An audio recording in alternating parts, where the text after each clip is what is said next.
Shayton bir ayol bilan tortishibdi. Nimaga odamlar sizlarning makr hiylalaringizni gapiradi? Aslida hiyla va makrda men kuchliman-ku. Ayol, qo'y bu gaplarni. Ana bu yerda ishlab turgan tikuvchi kishini ko'ryapsanmi? Shuni hozir vasvasa qilib xotinini taloq qildira olasanmi debdi.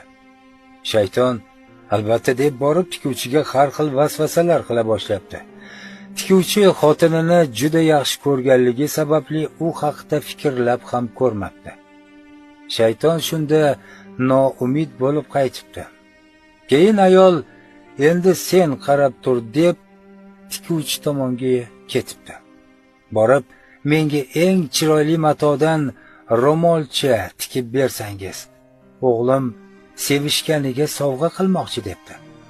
Tikuvchi o'zgacha mehr bilan ayol so'ragan narsani tikib beribdi. Keyin ayol o'sha kishini xotinining uyiga borib, uyingizda namoz o'qib olsam bo'ladimi deb kirib xotiniga bildirmay o'sha ro'molchani uyiga tashlab chiqibdi. Tikuvchi uyiga kelib, ro'molchani ko'rib, xotinini taloq qilibdi. Shunda shayton ayolga qoyil debdi. Ayol shoshmay tur, endi bir gap bilan uning xotinini qaytaraman debdi. Shayton bo'lishi mumkin emas. Agar aybingni bo'yningga olsang, o'zing baloga qolasan-ku debdi. Ayol qarab tur deb yana tikuvchining oldiga boribdi. Menga kecha tikib bergan ro'molchani o'zidan yana qilib bering. Kecha bir bechora xotinnikida namoz o'qib esimdan chiqibdi. Qaytishga uyaldim.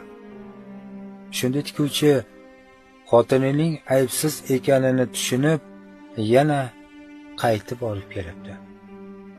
Shunda shayton, men shogirding